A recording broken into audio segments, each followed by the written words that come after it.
Thank you very much, Malcolm, and thank you to both Kieran and Malcolm for two very interesting sessions and very informative. I find them very instructive, and they are local to us as financial brokers in the 26 counties. Now we're going to hear from fellow broker Anthony Jones about what it's like to be in the more broader global position of being a financial broker. So we're going to benefit from his experience of MDRT, for which he is the chair here in Ireland.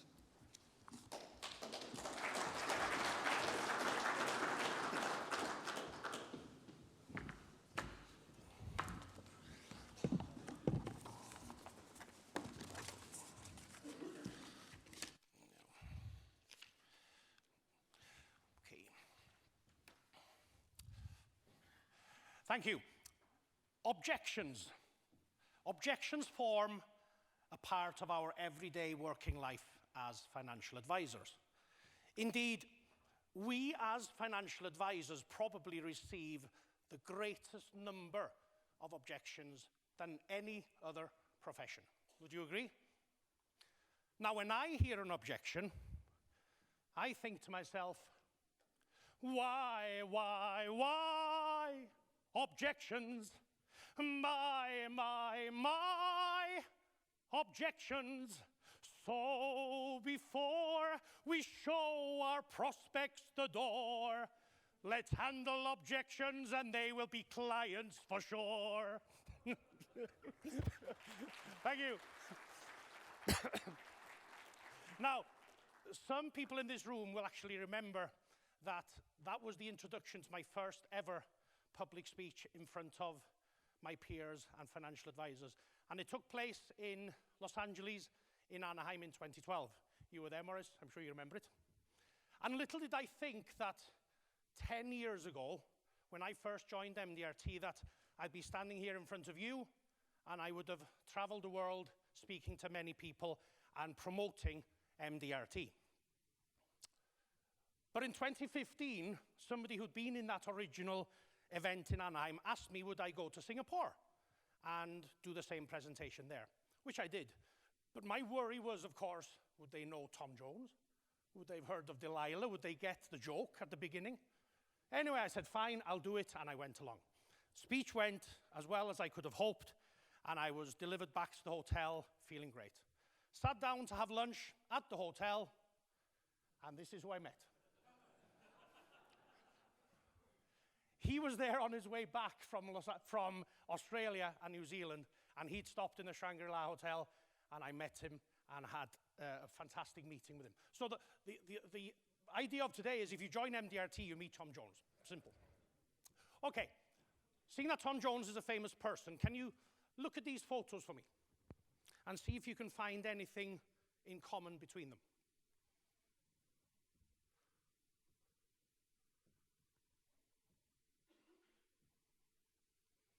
Anything so far? Yeah, maybe. That's a younger photo of the General. There's Ronan. I'll let you read.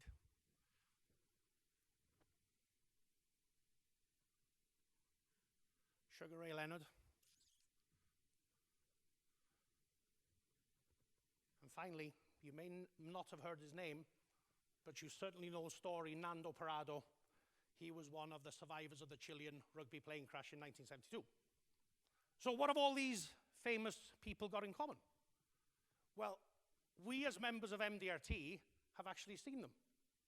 We've seen them live on stage and we've heard their stories. Now there's a couple who even didn't make this list.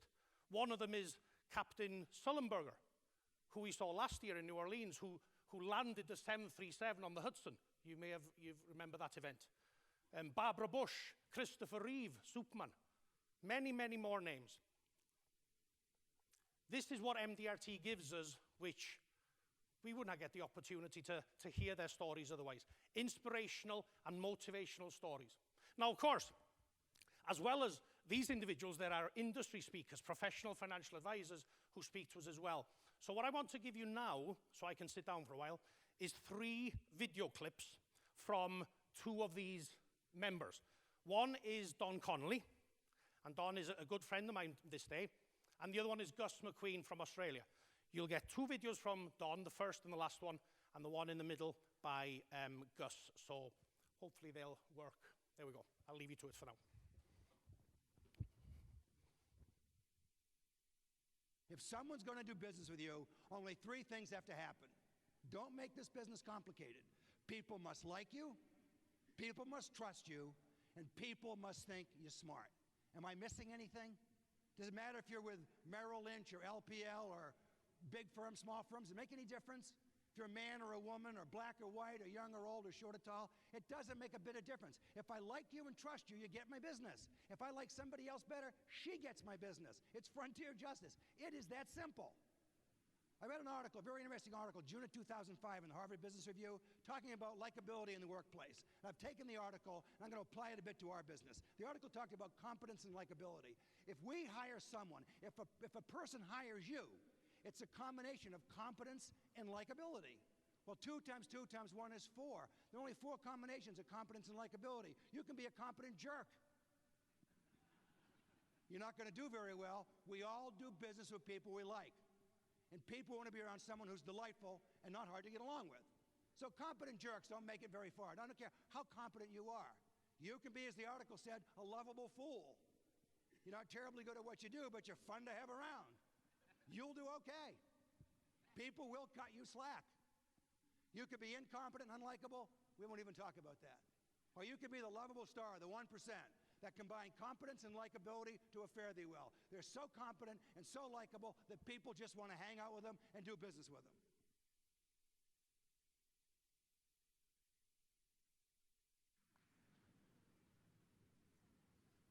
There are 2 types of referrals. There's the referrals from the accountants and attorneys and brokers and people with client bases, a professional referral. And there's the referrals from our clients, clients who refer business to you. This, in my belief, is the future of your business. I had little control over when clients would refer me a client, so I decided to do something about it and arrange a thank you lunch for clients who had referred a client. In particular, clients who had recently referred a client, and in particular, ideal clients who had referred an ideal client. So I have about 10 to 14 people come to my office for the thank you lunch. We sit down, and this is where the unexpected magic happens. I say, thank you for coming today. Thank you for referring us clients. We greatly appreciate it. I would now like everybody at the lunch to stand up and introduce yourself, who you are, a bit about your family, and about your relationship with me. Unbelievably, everybody stands up and says the most wonderful compliments about the work that we have done and about things that are especially important to them about the work we have done on our journey together. They never seem to do that at a one-on-one, but in this group environment, everybody stands up and says wonderful things. What this does is it creates more and more faith to this group that already has faith. Happy clients refer clients. They're all in the room.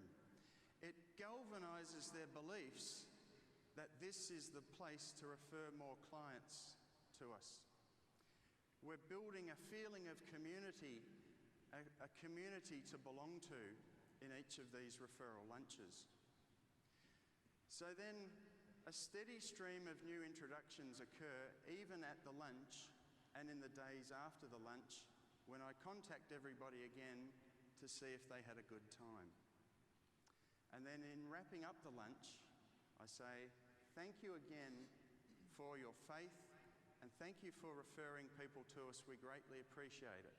That's why we invited you today. We do hope that we are able to invite you to another thank you lunch very soon.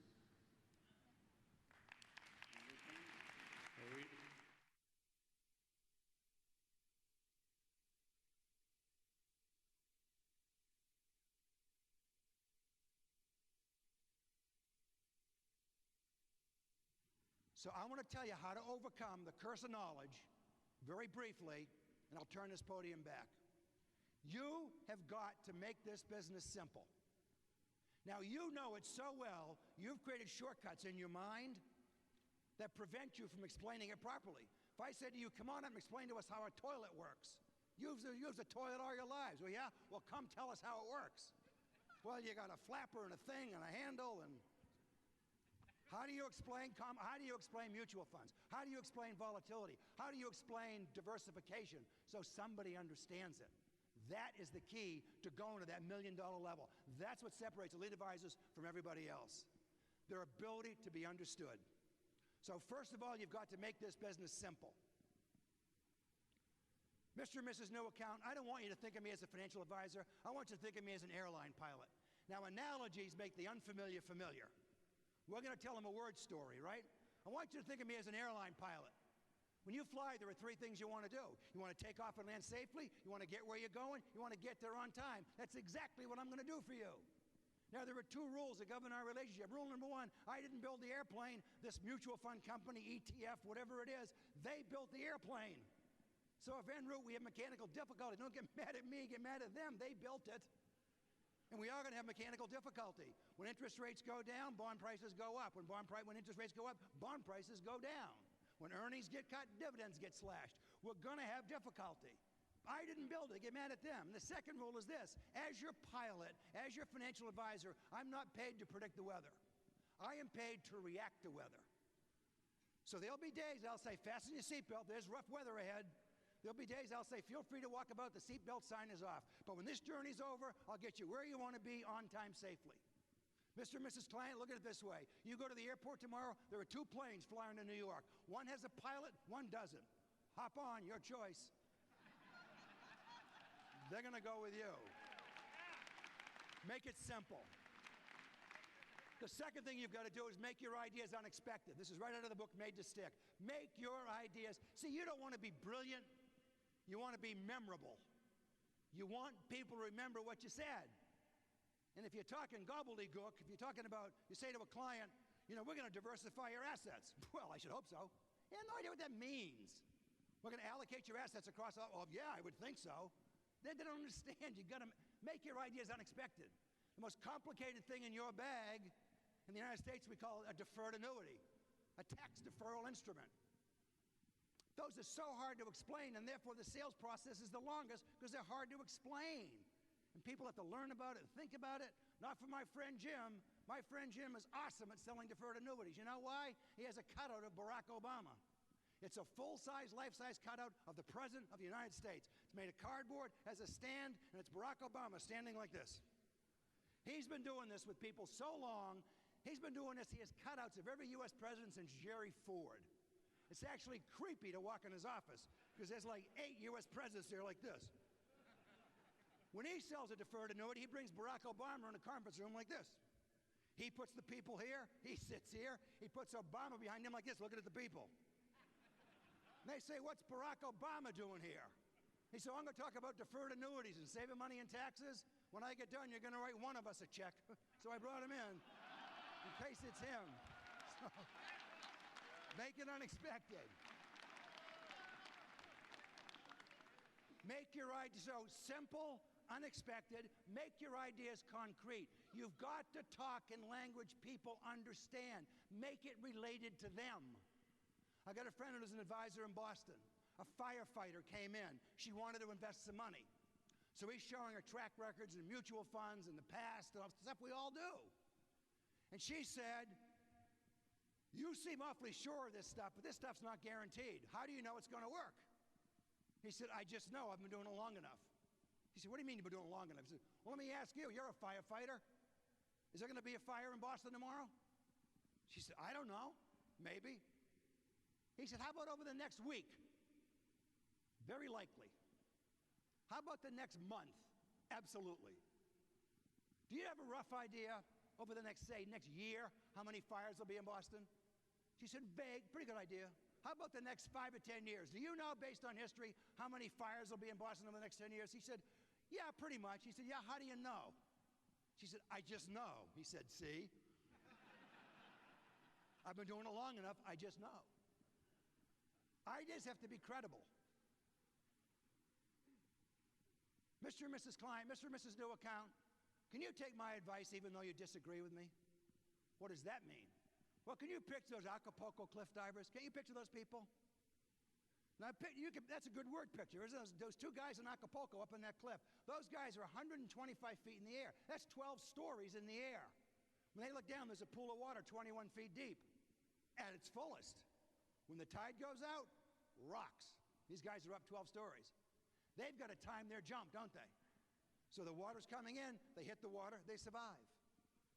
Mr. and Mrs. New Account, I'm like those Acapulco cliff divers. There were days I close, I hold my hand, we're going to jump, and all you can see are rocks. Can you do that? Those rocks are called ISIS. Fiscal cliff, terrorism, interest rates, European Union, Greece, Italy. Can you hold my hand and jump even though you disagree? It's in a language they understand. I just have to be emotional. You've got to say, you're never going to go to wherever you're showing a product, say if it's from New York or from London or wherever. You're never going to go to London and meet the CEO. CEO's never coming here to meet you. So let's stop deciding about the product. You folks have to decide about me. That's your challenge. Now I'm going to leave the room. You and your husband sit here. You have the important discussion. You answer the important questions. The most important question in financial planning is this: do you trust me? Do you like me? Do you like me? Do you trust me? Do you think what I'm recommending is right for you and your family? If I get a green light, let's go. If I don't. But don't tell me you want to think it over. See, nobody wants to think it over.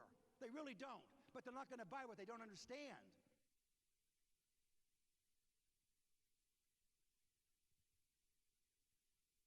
I'm sure you can see by listening to Don especially, he's an amazing speaker, and there's so much more that he has given MDRT over the years. Now, where am I here? Oh yeah, so this year, where are we going this year? So this year's meeting, I'll give you a little flavor of it here.